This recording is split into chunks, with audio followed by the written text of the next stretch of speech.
السلام عليكم ورحمة الله وبركاته. كل سنة وانتم طيبين.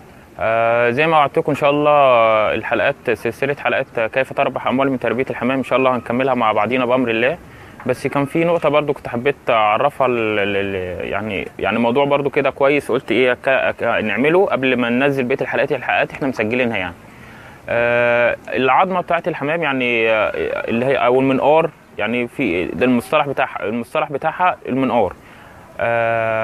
يعني في كذا واحد بيسالني على موضوع العظمه دي، وكل شويه يعني الناس بتكلمني في موضوع العظمه دون بالذات الصوافات والعوادات. فانا قلت هعمل حلقه يعني عن انواع العظم او المنقار لاغلبيه الحمام اللي موجود عندي، يعني ان شاء الله تستفادوا بيها. عندنا العظمه القطعه اللي هي في الصوافات، والعظمه المكلتمه اللي هي في الوزار، والعظمه المقبيه في المراسلات، وعندنا برضو العظمه اللي هي في المكانيرات، والعظمه المصدره. هنتكلم عن كل شكل بالتفصيل وعن كل نوع بالتفصيل ان شاء الله.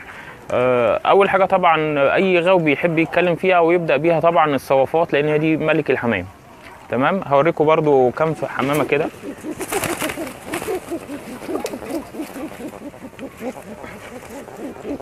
طبعا المخرج احمد بدر حب يخرج عن اطار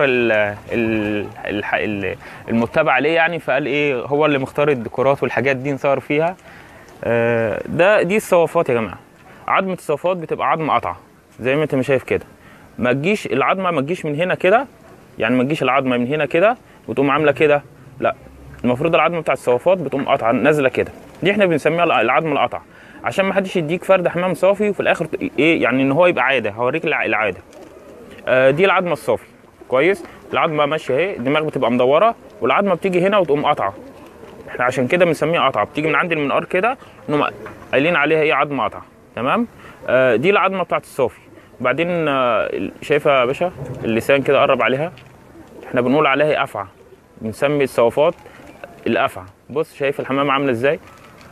تمام. دي العظمه القطعه. تمام. ده كده فرده اوريهولك.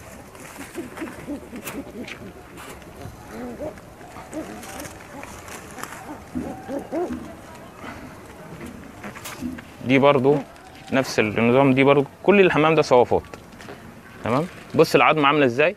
العظمه قطعه جايه ازاي، جايه هنا كده ونازله على طول، قطعه على طول جايه كده، يعني المنقار كده اهو.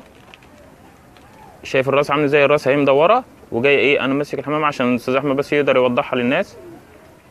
العظمه جايه قطعه من هنا كده، دي صوافه كويس.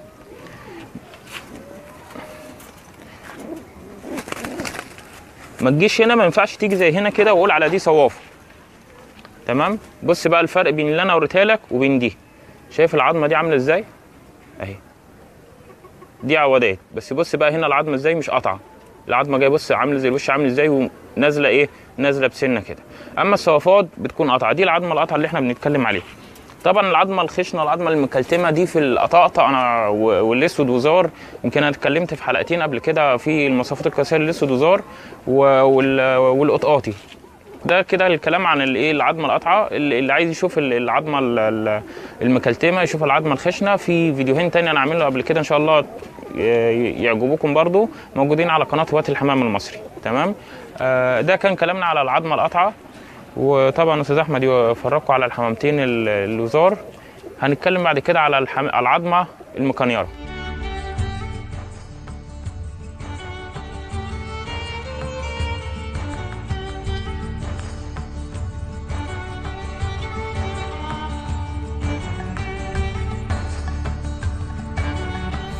النوع الثاني يا جماعه اللي هنتكلم عليه في العظمه او المنقار، النوع الثاني اللي هي المكنيرات. المكنيرات دي يعني ايه، في منها 3 انواع يعني، اللي هو القطيفه تمام، والرحينه والصفر. الصفر دول 3 الوان، اللي هو السكري، ده السكري. نبص عشان ما نخرجش من موضوع الحلقه. العظمه لازم تكون طالعه من تحت كده، بص يا باشا يعني، بص العظمه لازم تكون طالعه من نص الراس كده من تحت، بص شايف عامله ازاي. تمام. دي اسمها العظمه المكنيره، وبتبقى رفيعه ومدببه، رفيعه ومدببه. دي العظمه المكنيره اهي. العظمه المكنيره لازم تكون مدببه ورفيعه، ما تكونش طالعه من فوق الراس، يعني ما تكونش جايه كده، ما تكونش جايه من هنا، ما تكونش جايه من الحته دي، تكونش جايه من الحته دي ونازله كده في فرده. انا هوريهولك. لازم العظمه تكون رفيعه تمام، معصفره وطالعه. بص ازاي تحس ان هي طالعه من نص دماغ الحمام. شايف انا رافع دماغ الحمام، شايف عامله ازاي، تكون طالعه بالمنظر ده. هوري لك فرد برده فيه مشكله عشان تقدر تميز بين الصح والغلط فيهم. احنا قلنا دون الاصفر ورق،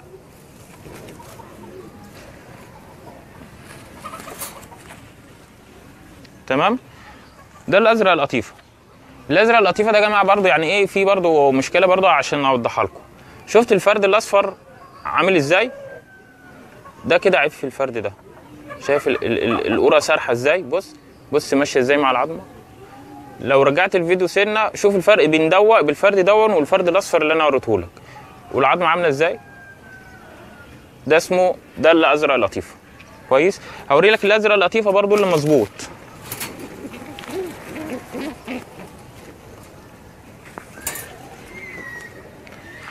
ادي انتهايه زرقاء لطيفه، بس دي مظبوطه عن الذكر. شايف العظمه بتاعتها طالعه ازاي، شايف العظمه بتاعتها رفيعه وعامله ازاي. تمام. دي المكنيرات. المكنيرات برضو في ايه، الرواحنه. دي يا جماعه احلى عظمه برضو هوريها لك عشان تقدر تفرق بين الايه، يعني تقدر تفرق بين الصح والغلط. تمام. انا بحاول على قد ما اقدر يعني. دي بقى بص يا باشا العظمه دي مظبوطه قوي. شايف العظمه عامله ازاي، شايف بص القرى العظمه طالعه منين. شايف جايه كده، بتبقى جايه كده وطالعه كده، مفيش فيها يعني بص فرد حمام ما شاء الله. يبقى احنا كده العظمه المكنيره هنقول زي ما قلنا عندنا القطيفه، وكمان في باب برضو في البول في اللي هي العظمه بتاعته مكنيره، اللي هي البنفسجيات، بتبقى نفس النظام كده، بتبقى زي الفرد اللي انا وريته لك الاول. يبقى انت كده عرفت العظمه المكنيره، عرفت العظمه القطعه، وراجع الفيديوهات القديمه هتشوف العظمه المكلتمه، العظمه الشبعانه. دي العظمه المكنيره اللي احنا اتكلمنا عليها. قلنا فيها القطيفه، وفيها الاصفر الورق، وفيها الرواحنه، وفي باب من البول العظمه بتاعته مكنيره برضه اللي هي البنفسجيات، بس هو للاسف في العشه الثانيه او في السلاكه الثانيه.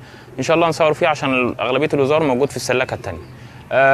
دي اخترت لكم نوعين ان شاء الله. عندنا المراسلات وعندنا برضو بقيه العظم المسطره. عندنا الحمد لله الحمام كله موجود. هكمل لكم برضو ان شاء الله الحلقه الجايه. هنتكلم على العظمه المقبيه، هنتكلم على العظمه المصدره، وان شاء الله اتمنى الفيديو يكون عجبكم. وكل سنه وانتم طيبين. وكل اللي انا بتكلم فيه دون مقدمات عن الحلقه اللي احنا على الموضوع الاساسي بتاعنا اللي هو كيف تربح اموال من تربيه الحمام. بس انا كنت عايزك تاخد فكره عامه عن الحمام الاول، عشان لما تيجي تشتري حمام ما يضحكش عليك. يبقى انت كده عرفت العظمه المكنيره، وعرفنا العظمه القصيره او المكلتمه اللي هي العظمه القطعه بتاعت عامه الوزار. ده كان كلامنا في الحلقه النهارده، وان شاء الله نكمل الحلقه الجايه العظمه المقبيه، ونتكلم على العظمه المصدره.